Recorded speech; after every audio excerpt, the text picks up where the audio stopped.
Blood streamed down Isaiah Johnson's face as he crawled across the frozen ground, pulling his 7-year-old daughter by her arm.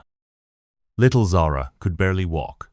Her face was swollen from crying, a deep cut on her forehead still bleeding under the merciless 10-degree Fahrenheit winter of rural Montana.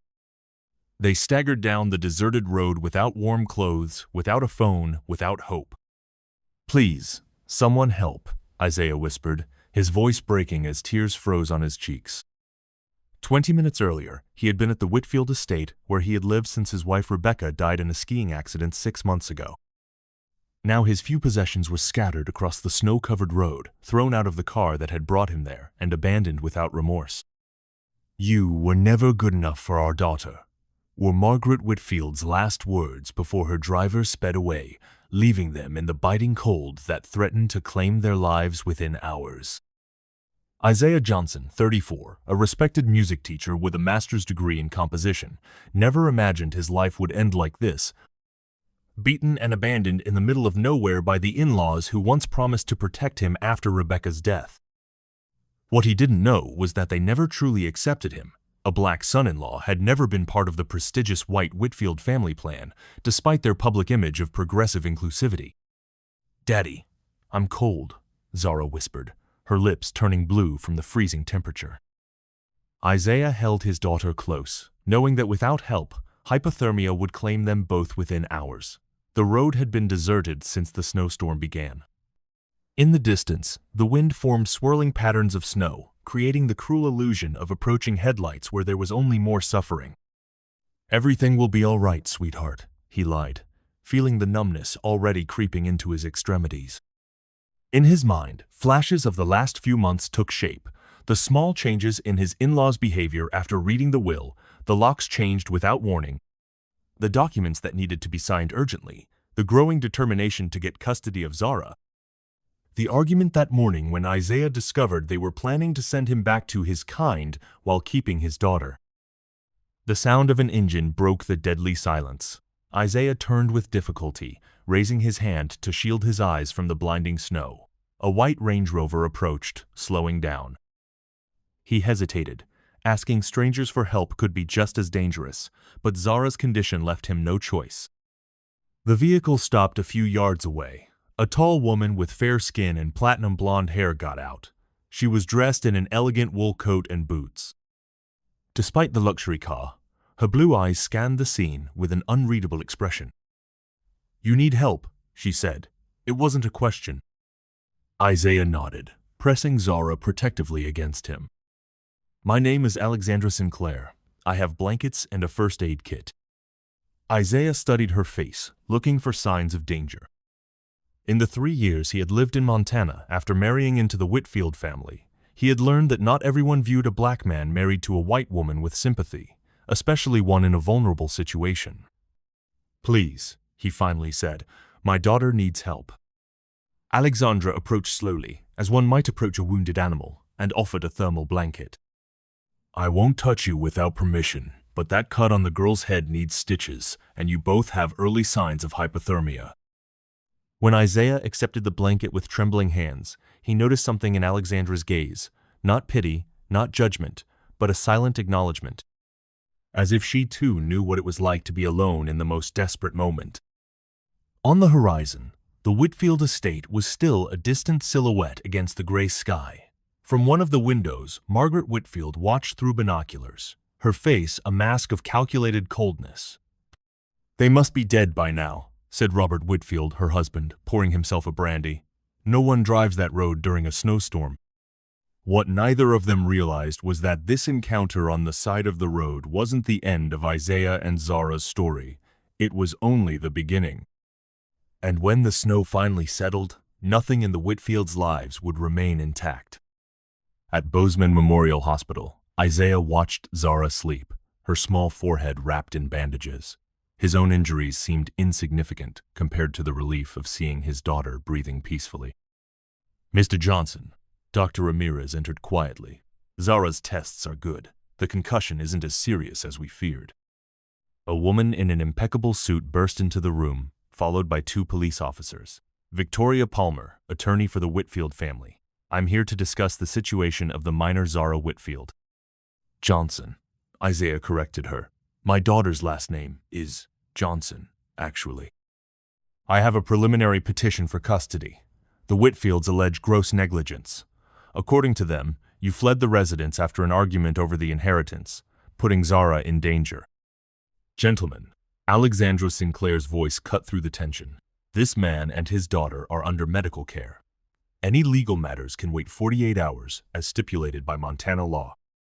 When everyone left, Isaiah stared at Alexandra. Why are you helping me? You don't even know me. 15 years ago, no one stopped to help my brother.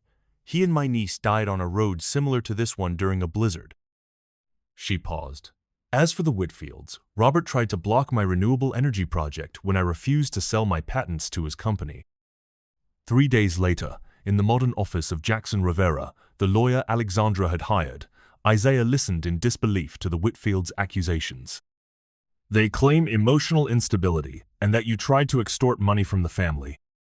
Jackson, a 45-year-old Latino man with salt and pepper hair, spoke bluntly. They also say you stole family heirlooms and fabricated a narrative of victimization. How can they twist it around like that? Because they have money and influence. The Whitfields control half the businesses in this county. The question is, what do you have against them? Isaiah opened his messenger bag and took out a voice recorder. I've noticed strange things over the last few weeks. Documents about Zara's custody appearing for urgent signature, my bank accounts being frozen. I started recording our interactions after the housekeeper warned me about their plans. Jackson plugged in the device, and Margaret Whitfield's cold voice filled the room. Rebecca should never have married him, a black music teacher with no social standing. But now we're going to fix that mistake.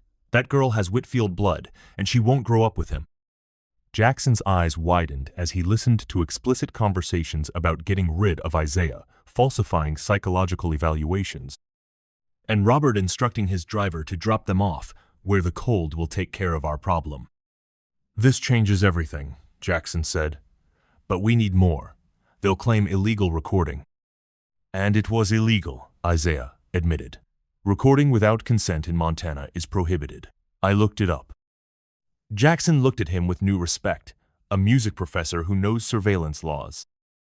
In the safe apartment provided by Alexandra, Isaiah spent his nights meticulously compiling documents and messages.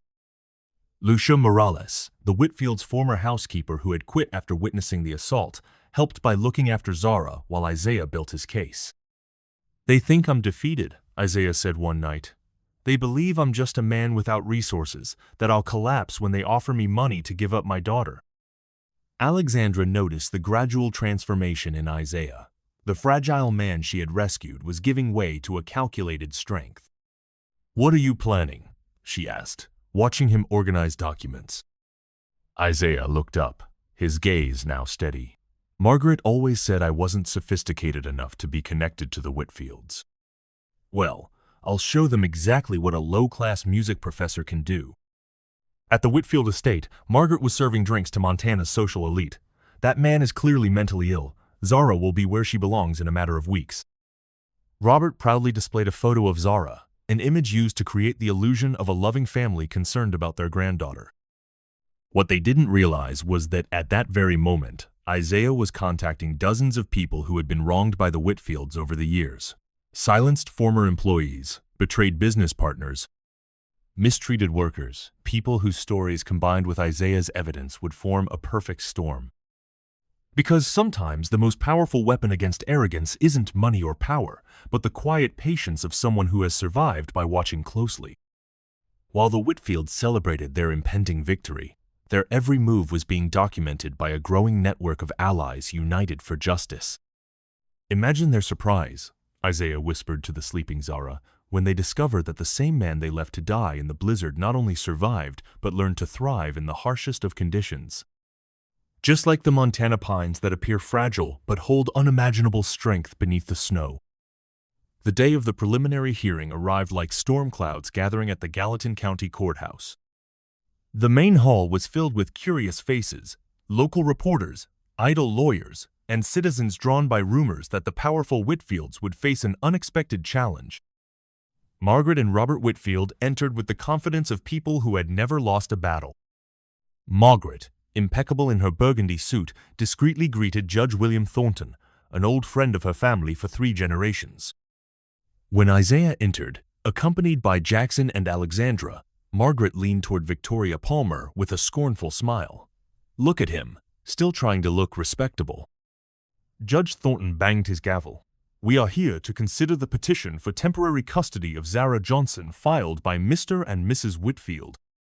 Victoria Palmer rose, flashing a rehearsed smile. "Your Honor, my clients are upstanding citizens concerned for the welfare of their granddaughter. Mr.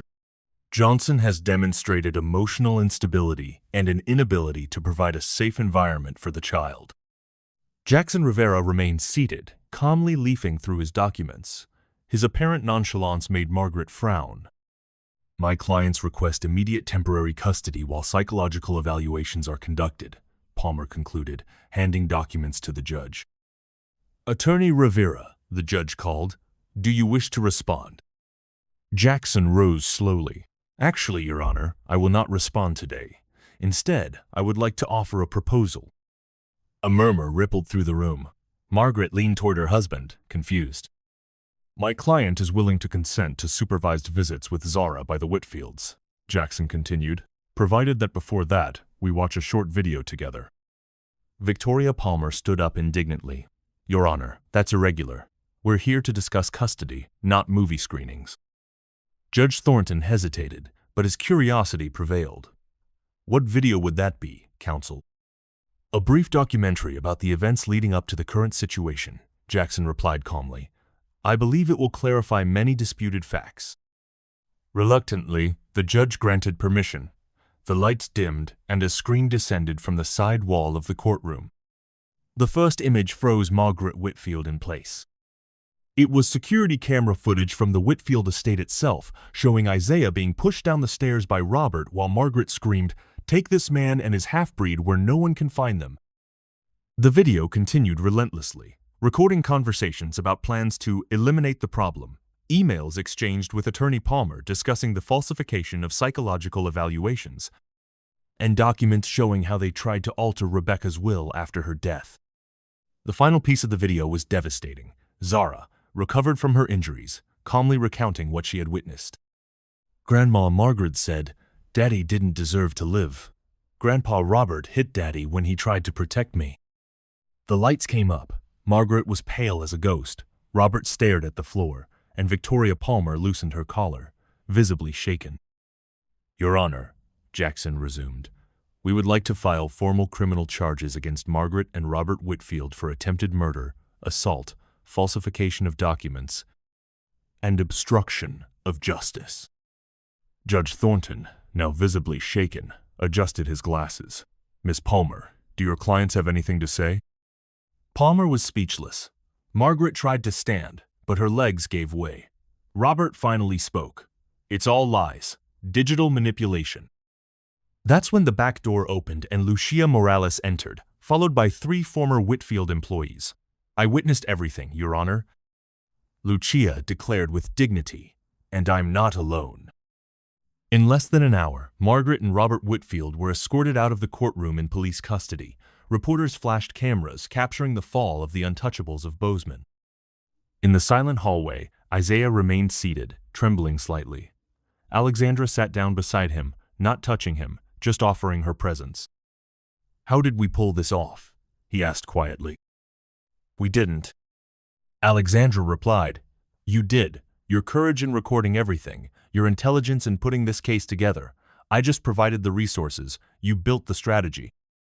In Judge Thornton's private office, an investigation was already underway into his connection to the Whitfields. At the police station, Victoria Palmer was negotiating her own immunity in exchange for information about the Whitfields' previous crimes, including the truth about the accident that had killed Rebecca. The entire town was now talking about how a black music teacher, whom everyone believed had no chance against a century-old Montana dynasty, had not only survived but exposed decades of corruption, prejudice, and covered-up crimes. Meanwhile, outside the courthouse, Zara played with other children, oblivious to the storm that had just passed. Her crystal-clear laughter echoed through the air as if the shadows had finally been banished from her life. You know what's most impressive, Alexandra commented. Watching you. At no point did you act out of revenge, only out of justice, out of protection. Isaiah looked at his daughter playing and then at the headlines already circulating on the cell phones around him. Whitfield dynasty crumbles. Attempted murder exposed by single father. There are two kinds of people in this world, he replied softly. Those who believe that power means crushing others, and those who understand that true strength is remaining whole even when they try to destroy you. On the Bozeman skyline, the silhouettes of mountains glowed against the setting sun as a new order began to take shape. The powerful and untouchable now looked around nervously, wondering who else held secrets like Isaiah, who else had been silenced and was about to find their voice. At the center of this transformation was a man who, when left for dead in the freezing Montana wilderness, not only survived, but learned to use that same resilience to illuminate truths that many would rather keep in the shadows. 2 years have passed since that day in court that changed everything.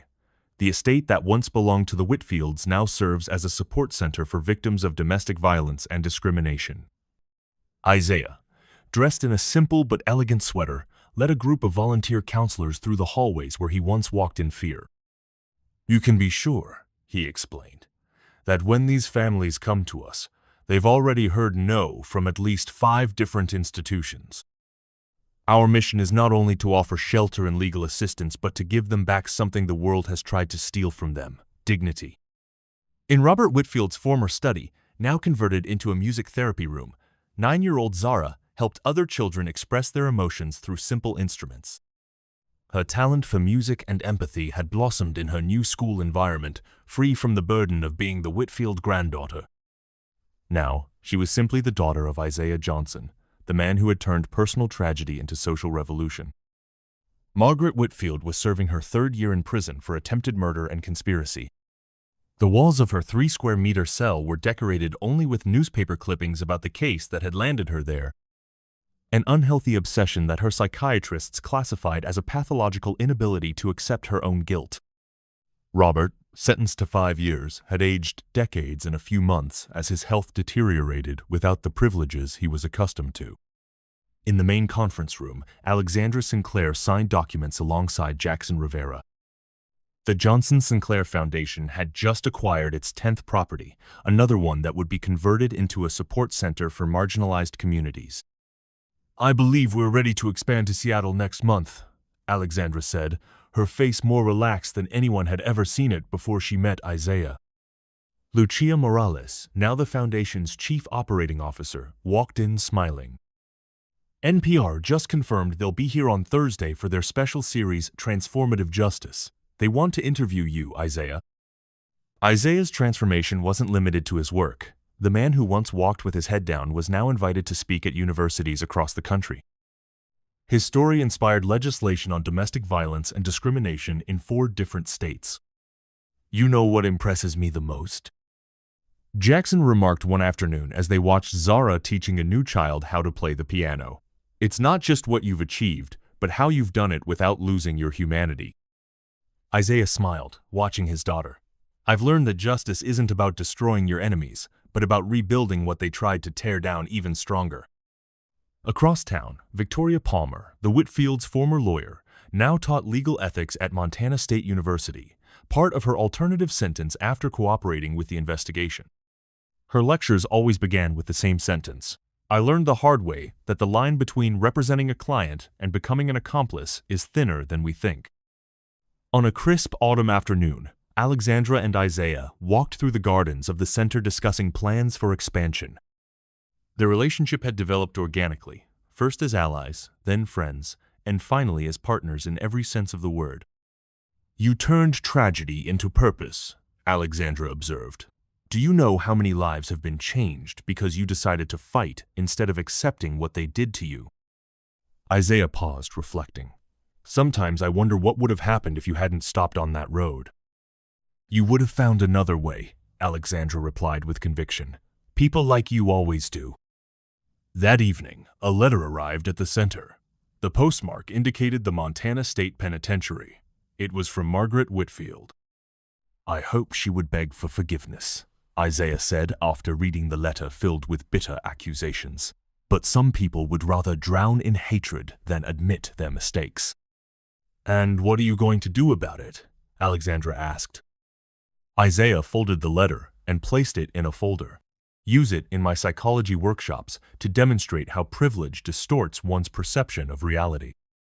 She still thinks I set her up, that I manipulated the system, unable to accept that the system that always favored her finally worked as it should." From the window, they could see Zara teaching a new boy how to play a simple melody. Her patience and kindness were clear reflections of the values Isaiah had preserved even in the darkest moments. "You know what the real victory is?" Isaiah smiled, watching his daughter. "It's not seeing the Whitfields pay for their crimes. It's knowing that Zara will grow up without carrying the weight of the hatred they tried to plant in her." On the walls of the center, photos of dozens of families who had passed through there told silent stories of transformation. In each one, you could see the same look Isaiah now wore, not of someone who had simply survived, but of someone who had found purpose in their pain. "They say the best revenge is to live well," Isaiah concluded, accompanying Alexandra to the garden. "But I've discovered something even better, using your experience to ensure that others don't go through the same suffering. That's not just living well, it's creating meaning." As the sun set over the building that had once symbolized oppression and prejudice, it now cast a warm glow of hope. One thing was certain: sometimes our greatest strength lies not in what we achieve, but in what we choose to build from the ruins they tried to leave us.